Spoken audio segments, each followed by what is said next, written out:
Bismillahirrahmanirrahim. Assalamualaikum warahmatullahi wabarakatuh.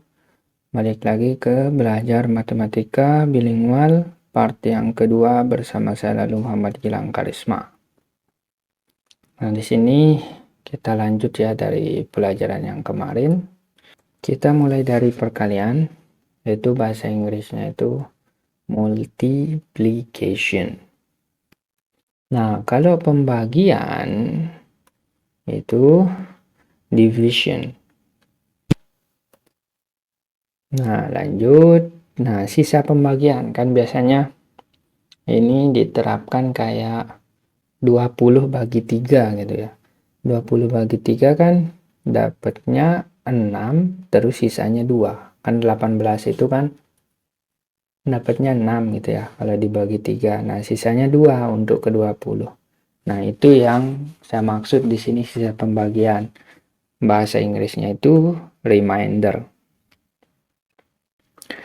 Nah, di sini kalau sudut. Nah, sudut, ingat ya, pelajaran tentang sudut. Nah, ini dia bahasa Inggrisnya itu angle.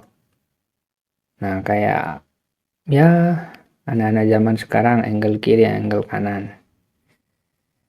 Nah, terus di sini ada sisi. Kalau sisi yang ini ya, dibangun datar sisinya yang ini 1, 2, 3, 4.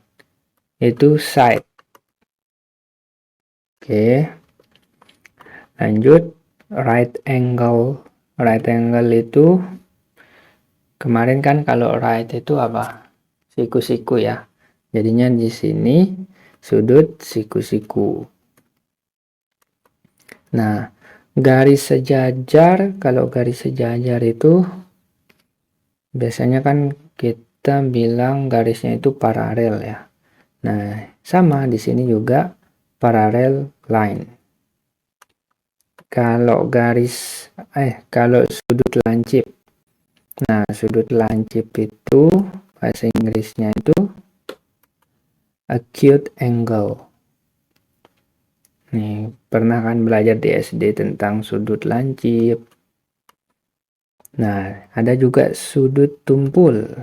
Kalau sudut tumpul itu kan yang di atas 90 derajat. Itu obtuse angle. Diingat aja ya. Nanti kalau belajar matematika bahasa Inggris biar lebih mudah. Garis berpotongan. Nah, berpotongan itu dia bahasa Inggrisnya itu intersecting line. Intersection kan biasanya ya secara umumnya gitu.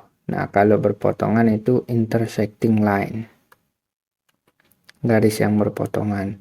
Kemudian kalau garis yang tegak lurus kan membentuk 90 derajat nih. Nah, itu perpendicular line. Kemudian sisi yang sejajar, nah kayak ini ya, sisi yang atas sejajar dengan sisi yang bawah. Parallel sides. Ya, kayak yang tadi kalau sejajar itu kan paralel.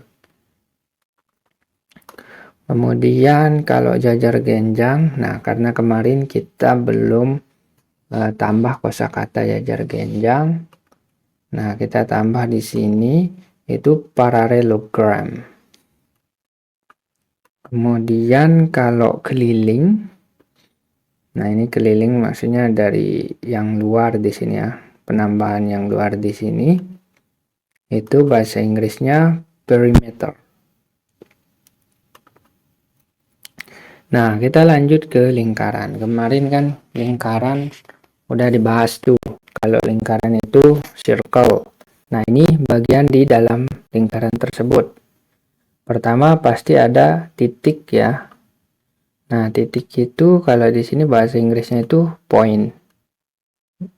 Kalau di tempat lain kan ada dot gitu ya.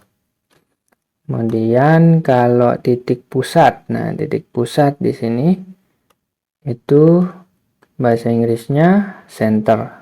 Nah, ini kan lingkaran, ini titik pusatnya center. Kemudian radius, ya jari-jari ya, radius udah kayak biasa gitu, enggak nggak berbeda banget dengan Indonesia. Sama kayak diameter. Diameter ya udah bahasa Inggrisnya diameter gitu. Nah ini circumference ini keliling lingkaran. Nah, di sini ada ruas garis. Kalau ingat belajar tentang garis, itu ruas garis itu dari satu titik ke titik lainnya. Nah, tapi nggak diperpanjang. Nah, itu ruas garis. Itu bahasa Inggrisnya segmen, line segment.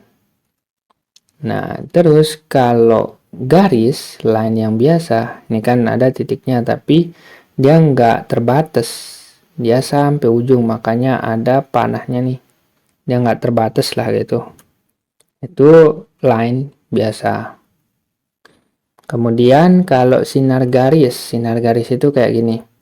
Dia dari satu titik terus ke F ini nggak nggak selesai gitu. Itu ray atau sinar gitu ya. Sinar garis itu ray. Kemudian ada translasi.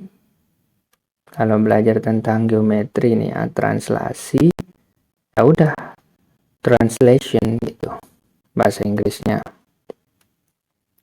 Kalau rotasi yang kayak gini nih, rotasi 90 derajat itu rotation. Nggak terlalu sulit ya. Kemudian kalau pencerminan, nah ini pernah belajar juga tentang pencerminan. Nah kayak gini contohnya, itu bahasa Inggrisnya reflection. Oke, lanjut perkalian susun. Nah kalau kita kali gini, kan biasa diajar kita perkalian susun tuh. Itu bahasa Inggrisnya multiplication array.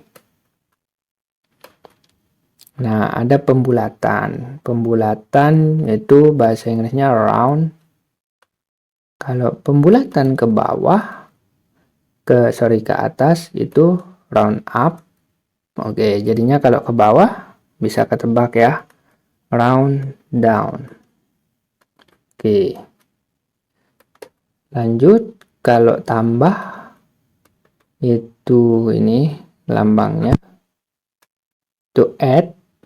Terus kalau kurang, nih lambangnya itu subtract.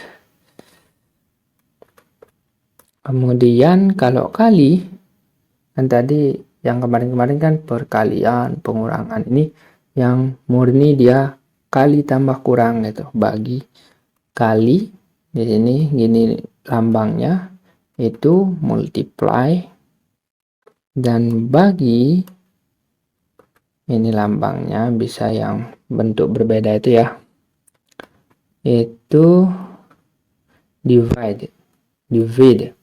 Nah udah.